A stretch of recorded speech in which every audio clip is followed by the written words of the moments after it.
Welcome sa Dries TV. Kung interesado ka sa ganitong news, huwag kalimutang isubscribe ang ating YouTube channel. Maraming salamat! Welcome back again sa ating YouTube channel mga kakimpaw, and sa update natin ito ang pag-uusapan natin ay tungkol sa mga importanteng kaganapan kina Kim and syempre kay Paula Avellino. Pero bago po ang lahat, maraming salamat sa inyong patuloy na pag-support at pagsabaybay sa mga daily update natin. Kaya naman bilang pasasalamat, narito po ang ilang napili kong komento patungkol ito sa naging previous update. Una komento mula po ito kay Ginang Nanita. Sabi niya, "There's much relate sa Kim Pawang tarot reading ni Moonlight. Palaging nababasa niya ang honesty nila sa isa't isa. At yung walang hanggan na nababasa niya, and much happy ako sa nabasa niya na baby blessings at mayroon daw forever at church na nababasa niya. Tugmang-tugma lahat ng reading niya in God's will mangyari yan dahil sinabi ko na sa Yuders, genuine love sila sa isa't isa. Tadhana ang gumagalaw, ang may kapal ang nagtadhana sa kanila. Winner na winner talaga ang Kim Paulancia. Tama kayo dyan, Ginang Nenita. Sobrang accurate po ng mga binasa, no? Or nakita po sa card ni Moonlight. Sobrang nakaka-good vibes lang dahil narinig din nga natin mga kakimpaw yung walang hanggang pagmamahal po nila sa isa't isa. Na kahit busy sila sa kanilang mga project, kahit abala po sila sa kanilang mga responsibilidad dito sa showbiz industry, at the end of the day, sila pa rin po ang nagtatagpo. And mas doon ako natuwa sa blessings ni Kim and Paula Avellino na kung saan magkakaroon nga po ng, ayan, may nakikita daw pong baby.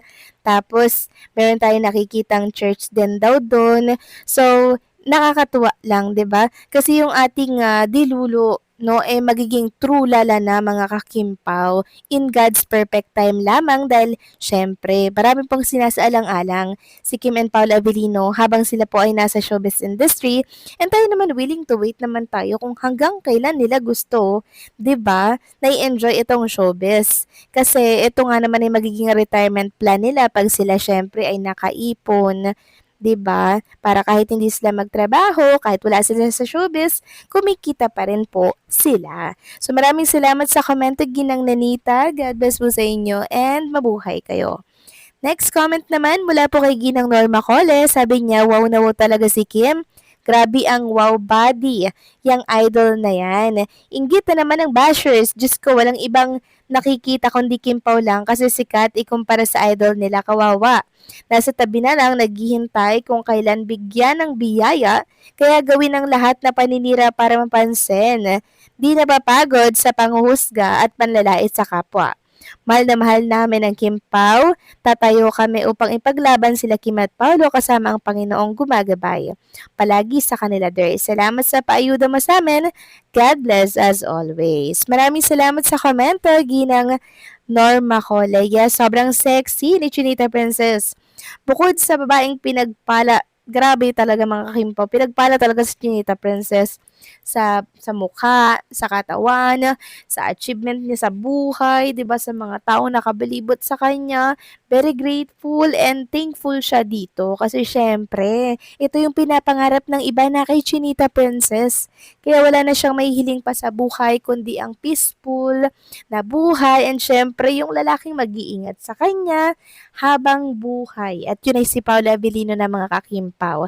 In God's perfect time, alam naman natin na merong mga pinaplano yan sila sa kanilang future. Pero syempre, lagi nilang sinasaalang-alang ang mga kanilang management, syempre, sa kanilang mga plano. Kaya tayo willing to wait naman tayo kung ano man yung mga plano po nilang yan. Kasi tayo, masaya lang tayo mga kakimpaw na very successful na si Kim and Paula Avellino sa kanilang buhay dito sa showbiz. And once na nag-retire na yan mga kakimpaw, syempre ang aasikasuhin naman nila ay yung kanilang buhay sa labas ng showbiz industry.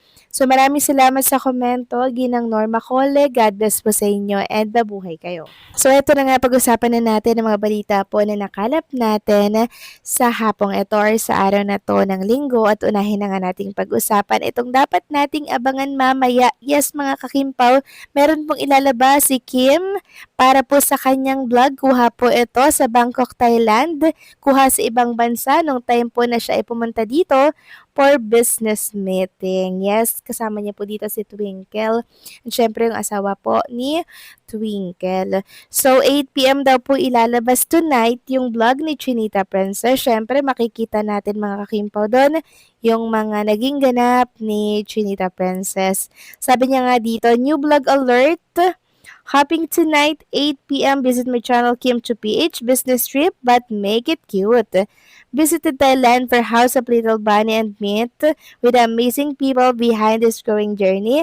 Seeing the design travel across countries is such a surreal feeling. Thank you. Yung kanyang kaano po mga Kimpa, business partner dito po sa House of Little Bunny sa Bangkok, Thailand, for the warm welcome. So, abangan natin itong vlog ni Chinita Princess tonight, 8 p.m. sa kanyang YouTube channel. Samantalang next topic naman tayo, pag-usapan naman natin ang tungkol dito sa pag-appear at production number ni Kim and Paula Avellino dito sa ASAP stage, na kung saan talaga namang pinakilig na naman ang mga timbahay at online viewers mga kakimpaw. Sobrang nayanig ang ASAP stage, and for sure ang mga timbahay natin sobrang kinilig din po, no? Tapos yung kinanta pa nila dun mga kakimpaw, saksi daw ang langit sa kanilang pagmamahalan. So talagang akma na naman po mga kakimpaw ang lyrics sa kalagayan ngayon or sa status ni Kim and Paolo Avellino. At kanina nga may pagtingala pa si Kim and Paolo habang sila po ay kumakanta, at eto pa ang nakakakilig dyan. Si Kim Chu may pagdantay ng ulo sa balikat ni Paolo. Humilig yung ulo ni Kim Chu sa shoulder ni Paolo. Pero ilang segundo lang yun, inalis na din niya agad mga kakimpaw, no? Parang namiss ko tuloy si Kim and Paolo mga kakimpaw, na kung saan ay nananahimik po ngayon. Sabi nga dito ni Ting, ay sis, you beside me daw, kasi na para bang wala pang 1 minute lumayo si Kimi. Apaka-clingy at sweet naman talaga niyan. So kinilig din ba kayo dito mga kakimpaw sa naging duet na naman ni Kim and Paolo sa ASAP stage? Nako, i-comment nyo na yan. Nakakatuwa lang kasi parang healing therapy na natin si Kim and Paolo.